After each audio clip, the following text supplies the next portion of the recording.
Bonjour les amis, aujourd'hui j'ai voulu répondre à quelques questions qui m'ont été posées par ceux qui font la recherche, les étudiants, les chercheurs, voilà, ceux qui sont dans des universités et qui sont en train d'écrire leur mémoire ou leur thèse, quelle que soit la filière, le domaine. Et voilà, on va essayer de répondre rapidement à plusieurs questions qui sont posées, que ce soit les nouveaux ou les anciens étudiants. Et voilà, je pense que dans cette vidéo, vous trouverez certaines réponses à ce sujet-là. Donc, si tu nous retrouves pour la première fois sur cette chaîne, enchanté, bienvenue. Je t'encourage à t'abonner parce qu'ici, on parle de santé publique, on parle de recherche en santé, on donne des conseils aux étudiants qui font de la recherche en santé publique. Et voilà, tous ceux qui font de la recherche tout court parce que la recherche, quel que soit le domaine, a des similarités. Alors, la première question à laquelle on va répondre, c'est qu'est-ce que mémoire, qu'est-ce qu'une thèse? Alors, la principale particularité d'un mémoire de recherche en fonction de ce qu'on appelle les exigences scolaires habituelles, c'est que c'est un travail dont personne ne connaît le résultat final. Ok? C'est un travail dont personne ne peut dire voici la réponse. Ok? C'est un travail pour lequel personne ne peut nous dire, par exemple, si ce que nous avons trouvé sur notre sujet est vrai ou faux. Ok? Ça, c'est la véritable particularité. C'est-à-dire, vous faites un travail, mais on ne pourra pas vous dire c'est vrai ou faux. Ce qui est un peu contraire à nos travaux qu'on fait à l'école, ok, où on vous donne un travail, on vous pose une question et à la fin, on peut vous dire si votre réponse est vraie ou fausse en fonction des connaissances sur le sujet. Ok? Donc, la particularité vraiment, c'est que c'est un travail pour lequel on ne peut pas nous dire s'il est vrai ou faux. Ok? Ça veut dire ce n'est que la rigueur méthodologique, la démarche de recherche que vous avez utilisée qui peut conduire à assurer la valeur de ce que vous avez trouvé. Ok? Il n'y a plus d'autorité pour évaluer, par exemple, la véracité de ce que vous avez trouvé. Ce n'est que la démarche. Quelle est la méthode que vous avez utilisée qui peut dire si ce que vous avez trouvé est vrai ou faux. Donc, si vous suivez bien voilà, votre méthodologie, alors personne ne pourra vous dire que ce que vous avez trouvé est faux. Donc, il n'y a pas de professeur à ce niveau-là, ok? Vous pouvez parler d'autorité lorsque vous avez suivi le principal canevas. Okay? C'est la raison pour laquelle vous allez voir certaines personnes qui défendent leurs travaux le font avec autorité parce que voilà, ils sont sûrs d'avoir suivi la méthode, la méthodologie appropriée. Donc, ne soyez pas complexés lorsque vous voulez faire votre travail de recherche. Ne soyez pas intimidés, n'ayez pas peur. Okay? Prenez courage et assurez-vous simplement de suivre voilà, les canons qui vous ont été donnés dans votre cours de méthodologie de recherche. Donc, si vous n'avez pas suivi de cours de méthodologie de recherche, c'est vrai, dans cette vidéo, on parle beaucoup de recherche en santé, on donne beaucoup de, je vais dire dans cette chaîne YouTube, on donne beaucoup de conseils sur la méthode de rédaction des travaux de recherche. Donc, abonnez-vous, suivez-nous parce que, voilà, on en parle régulièrement. Donc, euh, ça, c'était la première question, ok. Donc, on a dit, c'est un travail pour lequel on ne connaît pas la réponse, ok. Voilà, c'est ce que je voulais répondre de façon très simple. Maintenant, il y a une autre question qui parle du... Voilà, concrètement, quel est le format et la structure de la recherche? Alors, le format et la structure de la recherche, c'est vrai qu'on a fait déjà plusieurs vidéos sur ce sujet, ok, pour montrer comment est-ce que votre mémoire doit être structurée, quel est le format qu'il doit suivre, ok? Mais ce que vous devez savoir, c'est que le mémoire, c'est un document écrit qui rend compte de façon détaillée du travail de recherche que vous avez effectué. Vous devez dire de façon détaillée qu'est-ce que vous avez fait dans le cadre de votre recherche, quelles sont les étapes que vous avez suivies. C'est un peu comme lorsque vous allez, voilà, vous faites un voyage, ok? Disons une mission, c'est-à-dire on vous envoie par exemple de, voilà, aller dans telle ville pour réaliser une activité.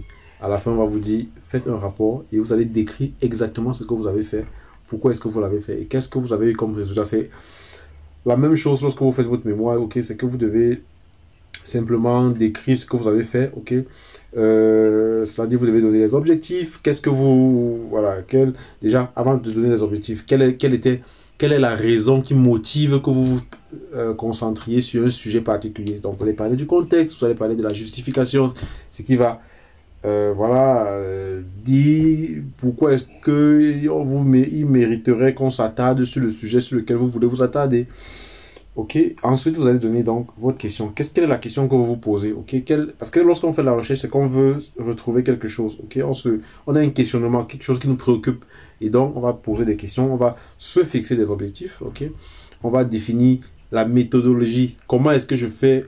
qu'est-ce que je souhaite faire pour atteindre mes objectifs. Ok. Ensuite, on va décrire, on va donc donner les résultats qu'on a obtenus. Ok. On va donner les résultats, on va comparer ces résultats-là avec ce que d'autres personnes ont fait, avec ce qui a été fait par d'autres personnes. Et ensuite, on va tirer des conclusions. Donc, c'est en fait ça. C'est en fait ça, ok. Donc, c'est ça la structure du mémoire. Donc, je vous encourage aussi, ceux qui ont posé cette question-là, de regarder d'autres vidéos qu'on a faites, ok, qui décrivent assez en détail ce questionnement. Alors, troisième question à laquelle on va répondre, c'est à qui s'adresse le mémoire et qui le lira? Alors, ça c'est une question qui n'a pas été posée, mais c'est une question que voilà, j'ai voulu ajouter parce que ça va vous aider à pouvoir définir comment est-ce que vous-même vous allez, voilà, comment est-ce que vous allez appréhender, ok, votre mémoire, le mémoire que vous êtes en train de réaliser, ok. Donc, le mémoire s'adresse à qui? Le mémoire de maîtrise, c'est, ok, ce que vous devez savoir, c'est que c'est rarement un best-seller, ok, c'est rarement, vous allez, il y a très peu qui vont vraiment faire des choses qui sont incroyables, qui vont faire une recherche incroyable, ok, donc, c'est-à-dire que le public cible, c'est pas l'ensemble de la population, ok, c'est pas tout le monde qui va s'intéresser à votre sujet, ok, parce que votre public cible est bien défini, ok. Donc, votre mémoire va s'adresser en premier lieu aux personnes qui travaillent en recherche, ok, ainsi que les intervenants, ok, qui sont intéressés par votre sujet et qui voudront connaître les résultats de votre travail. C'est à eux que vous devez penser lorsque vous écrivez votre recherche, ok, sans oublier par exemple aussi les membres du jury, votre jury de soutenance, ok, et votre comité d'évaluation. C'est à eux aussi. Donc, c'est à eux que ce mémoire s'adresse, ok. Il faudrait que vous soyez clair là-dessus lorsque vous voulez écrire. Okay? Ceux qui ont les intervenants qui sont intéressés par votre sujet. Ok? Également votre jury. Alors, vous écrivez pour ces personnes-là, c'est-à-dire d'autres personnes qui travaillent. Par exemple, si je travaille sur un sujet comme la vaccination, ok? Mon travail sera voilà, sollicité, ou alors ceux qui souhaiteront en connaître plus sur mon sujet seront par exemple ceux qui travaillent dans les services de vaccination, les ONG qui interviennent dans la vaccination, ok, c'est eux qui voudront savoir ce que j'ai pu trouver dans ma recherche. Donc, voilà. Combien de personnes en fait liront votre travail? Le nombre de personnes qui liront votre travail, c'est, je peux vous dire, entre 5 et 20 personnes, ok? Ça peut être votre conjointe si vous êtes marié, ou alors votre petite amie.